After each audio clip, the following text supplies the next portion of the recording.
The Hat Works was founded in 1918 by a Peruvian man named Napoleon Marquez. And in the 1950s, his godson took it over. And so in 2009, 4 of us bought the hat shop from Michael Harris, and we apprenticed with him for 6 months. And he basically taught us how to do everything, how to make hats, how to sell hats. So we use techniques and tools that date back over 100 years to make these hats. Everything's hand blocked and hand sewn. The alternative and factory made hats are made with giant presses, and they kind of stamp out the same shape in a million hats. This is called a conformator. It's a tool that was invented in the 1860s that we use to fit and get a custom shape of every customer's head to make sure their hat fits perfectly. All these pegs move out based on where your head shape hits it. So we will both build your hat and your leather sweatband off of this shape.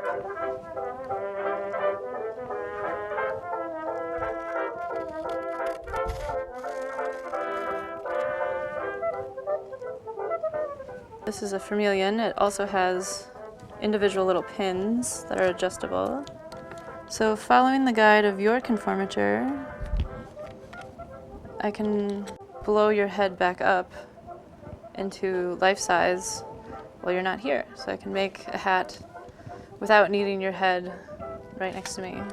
Once you decide on the color and the material that you want your hat out of, we order blanks. And each hat body that comes in can become a handful of different sizes and styles. Top hats, bowlers, fedoras, they all start in the same place. We also think that men are starting to dress up more, and that the casual Friday of the 90s is dead. That really changes things. The men's clothing and accessory business is the fastest growing, way faster than women's apparel. So it's a really exciting time for us in the hat world. Well, and the definition of a man's hat has changed a little bit because women wear fedoras and women wear bowlers and women wear top hats. So it's not just a man's hat, but it's a woman's hat too. So this is a hat body. It's a blank. It has no shape in it. So this starts the blocking process where we decide size and style. The felt becomes flexible when it's heated up, so we use a lot of steam in our blocking process. This is going to be one of our fedoras. It's our fedora named after the neighborhood North Beach.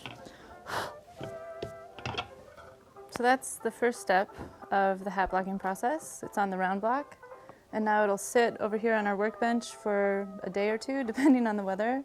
Until it's dry, and then the hat body will remember this shape once it dries. So now I'm gonna finish the fur that's on the crown of this hat.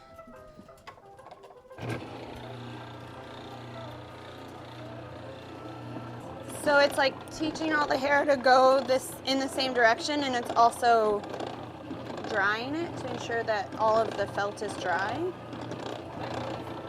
It's animal fur that's gone through a process of pressure and heat and friction, and then the fur binds to become felt. So you can make felt out of wool, of sheep or rabbit or beaver. The beaver is the most high quality felt. Next, what we do is we're going to flatten the brim. As you can see, the brim is not very flat. So we want to start out the process with a flat brim. So we put it in this flange, is the name of this block here for the brim.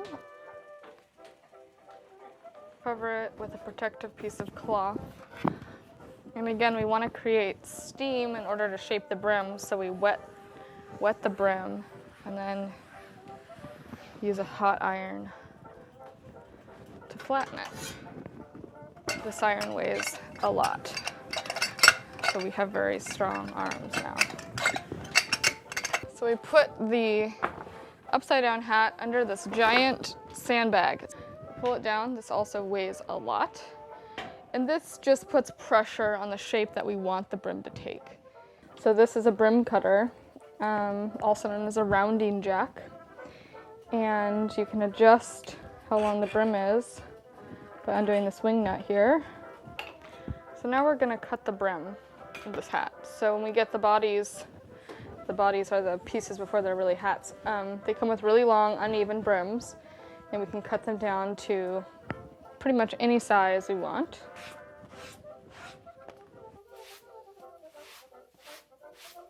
The next step in the hat making process is to put a shape into this hat. So we're going to use a style block, and so we use steam and heat to put a style into this hat.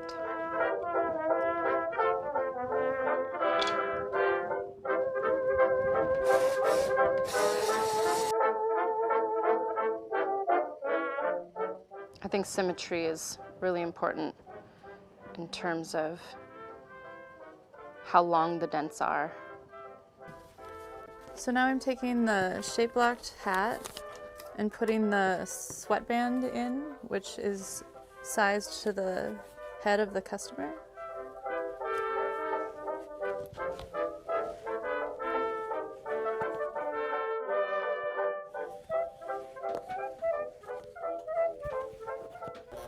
This is one of the few things we do with a sewing machine.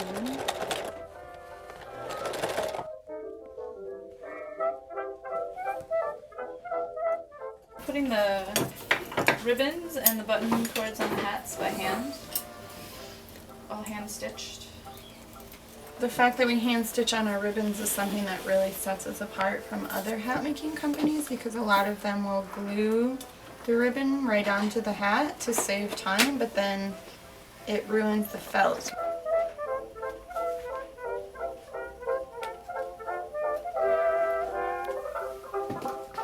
Now we're at the final process of making a hat, and we are at what we call a final flange, where we're actually shaping the brim of our made hat.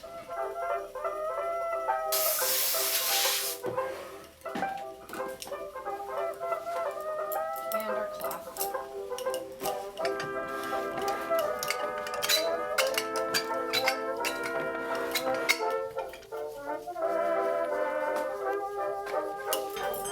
This is pretty good.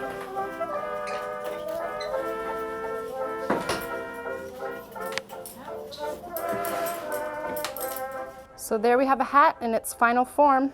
It's finally flanged. You've got a nice cup in the back, and then we'll snap it down in the front.